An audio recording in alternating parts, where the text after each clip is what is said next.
السلام علیکم۔ ہاروت ماروت جادوگر۔ تاریخ کے کسی زمانے میں غالباً قوم نوح سے قبل شہر بابل اور اس کے اطراف میں جادو کا چلن اتنا عام ہو گیا تھا کہ جادو اور انبیاء علیہ السلام کے معجزات میں اشتباہ ہونے لگا، یعنی جادوگر طرح طرح کے شعبدے دکھا کر خود نبوت کے دعوے کرنے لگے، اور جو واقعی اور حقیقی انبیاء علیہ السلام تھے ان کے متعلق لوگوں میں شبہات پیدا ہونے لگے۔ ایسی فرفتن اور نازک دور میں اللہ تعالیٰ نے اپنی تکوینی حکمت سے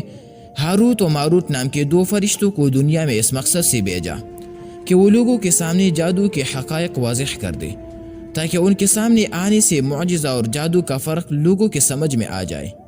اور جادو میں جب اللہ کے علاوہ سے استعانت کی اصلیت معلوم ہو تو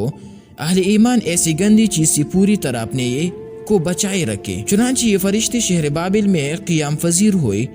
اور انہوں نے حکم خداوندی کی تعمیل کرتے ہوئے سحر یعنی جادو کی پوشیدہ حقائق سے پردہ اٹھانا شروع کیا۔ لیکن جب بھی ان کے پاس کوئی شخص جادو کے معلومات حاصل کرنے کے غرض سے آتا تو وہ پہلے ہی آگاہ کر دیتے کہ دیکھو، ہمیں تمہاری آزمائش کے لیے بھیجا گیا ہے کہ کون لوگ جادو کی حقیقت معلوم کر کے اس سے اجتناب کرتے ہیں اور کون لوگ جادو میں شیاطین سے مدد طلب کر کے کافر ہو جاتے ہیں، اس لیے تم ہرگز کفر اختیار نہ کرنا۔ اسی بات کو قرآن کریم کی اس آیت میں واضح فرمایا گیا ہے۔ دوستو، اعوذ باللہ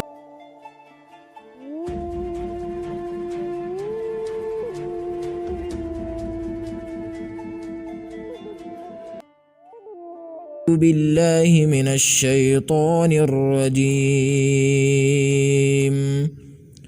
وما أنزل على الملكين ببابل هاروت وماروت وما يعلمان من أحد حتى يقولا إنما نحن فتنة فلا تكفر فيتعلمون منهما ما يفرقون به بين المرء وزوجه وما هم بضارين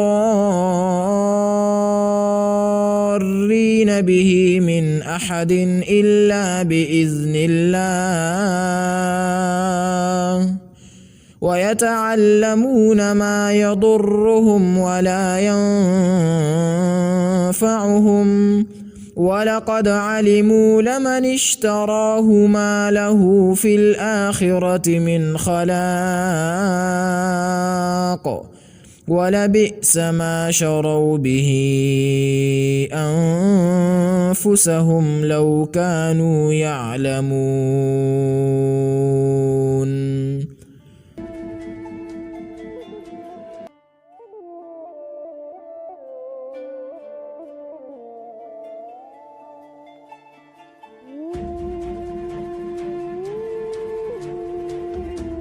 ترجمہ: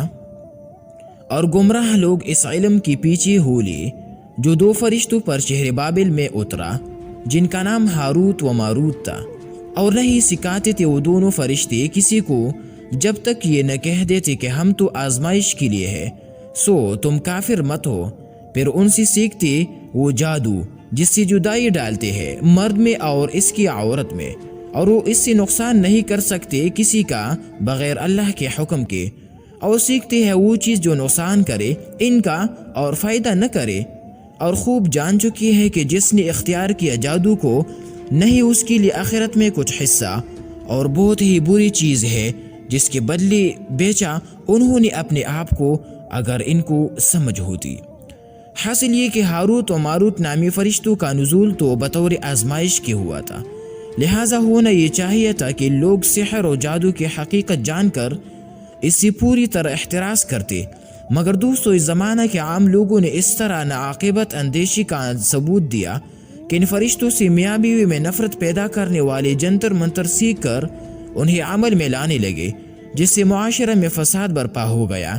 تاہم سحر کے کلمات کا یہ اثر اپنی ذات کے اعتبار سے نہ تھا، بلکہ وہ بھی بإذن خداوندی تھا۔ جیسے زہر کے ذریعے سے موت کا آنا یا آگ کے ذریعے کسی چیز کا جل جانا وغیرہ بحکم خداوندی ہوتا ہے، اسی طرح جادو بھی ایک خفیہ قسم کے سبب کی حیثیت رکھتا ہے، لہٰذا اس کی حقیقت سے انکار نہیں کیا جا سکتا، مگر چونکہ اس میں شیاطین و جنات سے شرک یا استعانت ہوتی ہے، اس لیے اس کو کفر سے تعبیر کیا جاتا ہے۔